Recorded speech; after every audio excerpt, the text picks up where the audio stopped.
Can I help you? Break yourself, fool! Oh, this is Shoes Off House? My bad. We're doing a collaboration with Tim and also with Peter Chow, right? Two Asian YouTubers. It's awesome. We're gonna do something fun, nothing business, nothing serious. It's just an interesting skit. I think you enjoy it. And action! Shut the fuck up! I'm Winston. That's I'm here in the home of the legend, Dan Lok. First of all, this man is. I knew he was rich. I didn't know he was rich. I walked in the house. I was like, what is this? This doesn't make sense. But we here. I wrote a fun little script that I'm glad he liked. I threw a couple dick jokes in there. I wasn't sure how he was gonna feel about those, but he's down. So let's get it. Hey! Oh, sorry, did I scare you, miss? You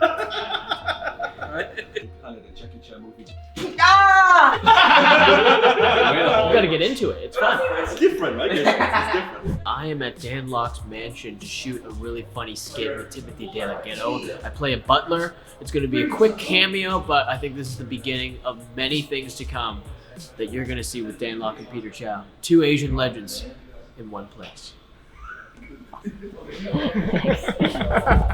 Moving along, you know what I'm saying? Getting shit done. Just a couple more shots left, and we're gonna wrap it up.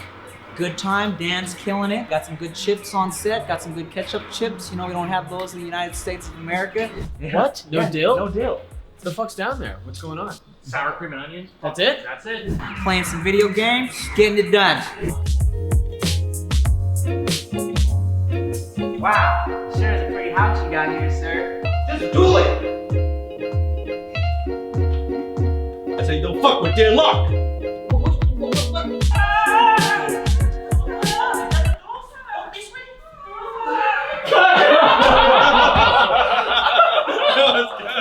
Hey, YouTube, we just finished filming a skit with Tim. Now, if you've seen any one of Tim's skits, they are really, really funny.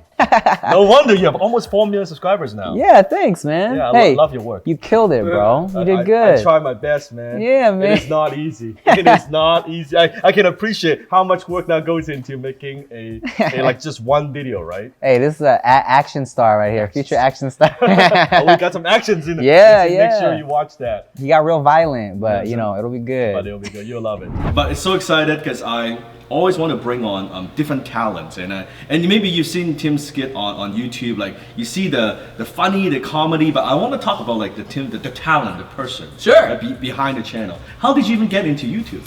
I got onto YouTube like 13 years ago. Okay. It's been about 13 years, and originally, so my friends and I, we used to make these short films. Yes. We used to make these little movies. And because we were trying to, you know, be movie stars and directors and editors and stuff. And what happened was one of my friends put a movie online. This was before YouTube, before we even knew what YouTube was. And he put one of his movies on his website, and it started to get spread around a lot to different websites. And because it was getting kind of popular, his website crashed because he ran out of bandwidth. Right. And so I was on MySpace one day. Oh, MySpace? Yeah. Back then. If you kids don't know, MySpace is a website where people used to go and music. Doesn't matter. Stuff, yeah.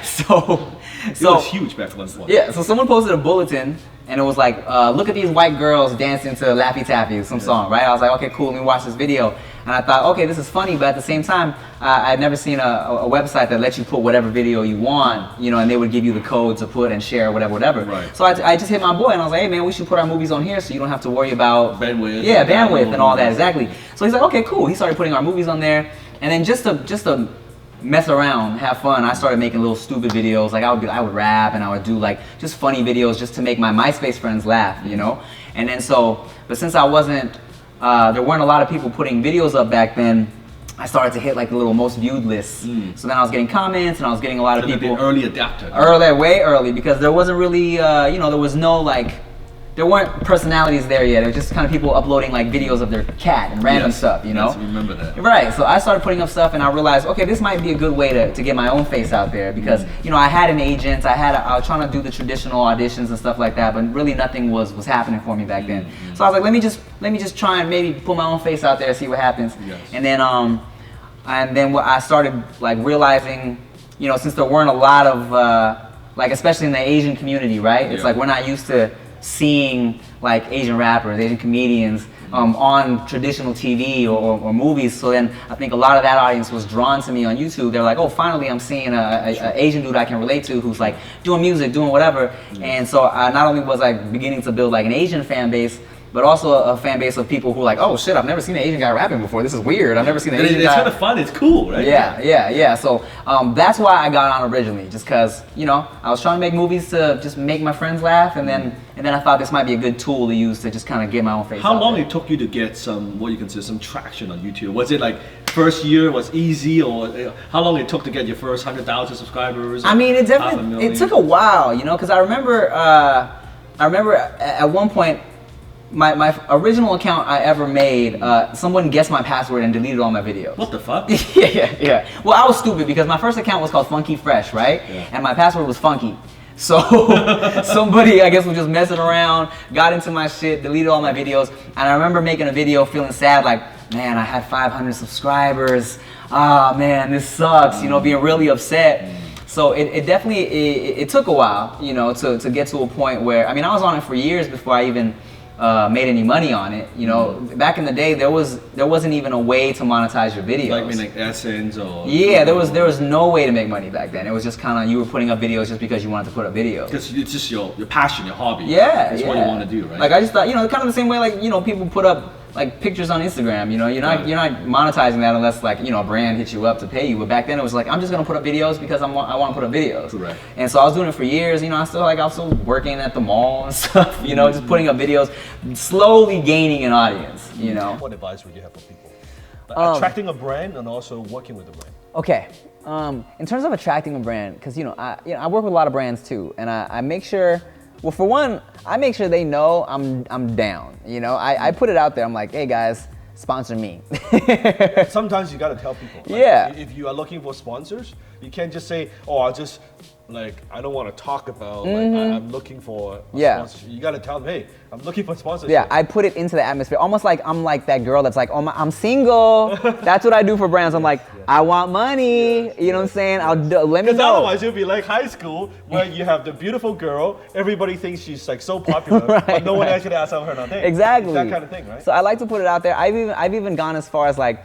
I screenshotted my YouTube analytics, and then I tweeted it. I'm like, hey, any brands? This is who's watching my videos. You know what I'm saying? Like, this is the age group, this is the countries. You got it close. You got it close. So I put it out there, and also, in terms of working with brands, I feel like, it's important to. But do we have like for someone? Do they have to have like 1 million subscribers before they work with brand? No, you don't need 1 million. You don't need 1 million subscribers. Like of course, the more followers you have, the more money you can ask for.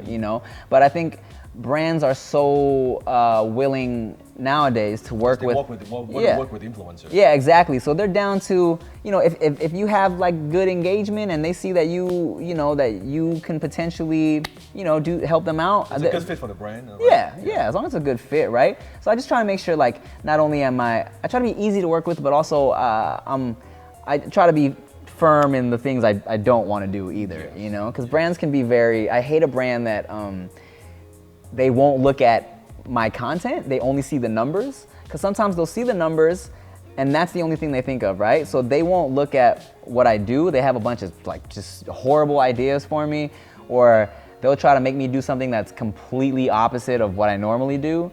My favorite companies to work with are the ones that they know what my content's about. They know your personality. Yeah, so they don't try to censor me, and we can find a nice little compromise and, both make some money and help each other out, Is there a brand deal you've done you wish like, oh damn, I should have done that, right? I like that was wrong, like that's just bad idea. There's never been one that I regret doing, but there's one that I almost did, because it was for this video game app, right? And it was a game that, it was just a game, but they wanted me to do, well, first they wanted me to do a rap about the game, and I don't do that because I didn't want to do like a rap about a silly like balloon video game or whatever it was, because I like my rap shit, So, but I was like, I tell you what I will do.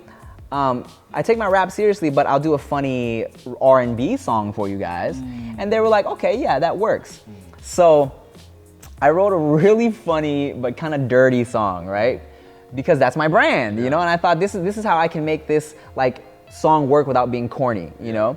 And then they hated it. They said, no, it's too much. I said, okay, I pulled it back because that's what I usually do. I give them like the craziest shit, and then when they say no, I pull it back, and then I cleaned it up. I took out all the dirty jokes, and they still said, no. And I was like, and I was getting so frustrated, and I was like, I was almost at the point where I said, just tell me what you want, you know? But then I was writing it, trying to work in everything they wanted, and I just felt so like, I hated it, you know? And It doesn't feel good. It didn't feel good, it didn't feel me, it wasn't funny. Yep. And I was literally in the middle of emailing them saying, hey, I don't want to do this anymore. But then the guy that got me the deal, one of my managers at the time, he hit me up, he's like, hey, before you do that, hold on, let me see what I can do. Yeah. He said, they just pulled out of the deal before me, but since I worked on it, they got me half the money. So I was like, perfect. Half the money, didn't have to do the work. Didn't have to do anything, but I was like, oh, thank God, because I felt so, I don't know, I just felt dirty, you know? I felt like if I did it the way they wanted me to, I would have felt like a sellout. And the fans won't like it anyway. Yeah, they would have hated it. The fans could always tell. Exactly. I think the fans, if they can feel the content is authentic, it's genuine, it's funny, it adds value, it's okay. And then that's good for everybody. It's good for everybody. It gets more traction. Exactly. Like versus, like I think the brands sometimes, a lot of brands I know. I mean, I get approached by brands where I turn down 99.999 because that's just not what I do.